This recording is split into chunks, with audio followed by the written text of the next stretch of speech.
Hi, this is Chris Schroeder, and welcome back to the ACCO Legislative Update. Session started this week on Monday with Governor Stitt's State of the State address.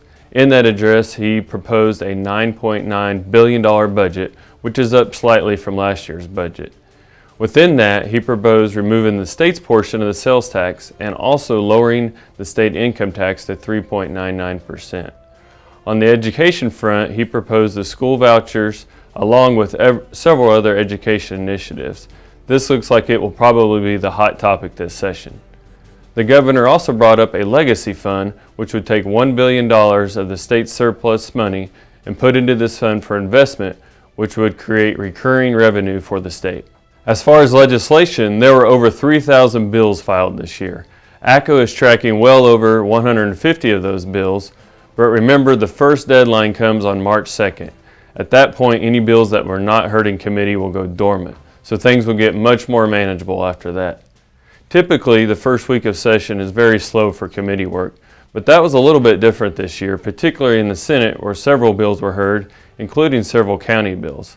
First, Senate Bill 951 by Senator Kidd was heard, and this is the bill that raises the travel allowance from $700 to $1,000 for county commissioners. It also raises the allowance for other county officers. But this bill passed through committee 7-0.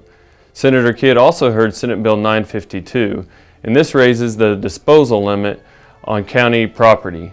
Typically, anything over $500 has to be ran through a meeting. This will raise that to $2,500, and this bill passed 7-0 as well.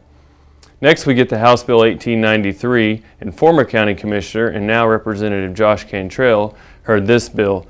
And this bill would make it a crime to commit an assault or battery on any county official. This bill passed 5-1.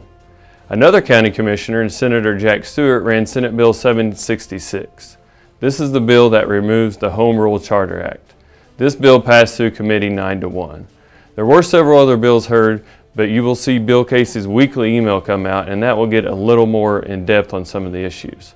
We'd also like to thank CODA for participating in our Wednesday breakfast. Our first breakfast brought in well over 150 people with over 30 legislators. So this was a great event, and we appreciate CODA's support in that. Remember, these will occur every Wednesday going forward. That's all I have for this week. Thanks for watching the ACCO Legislative Update.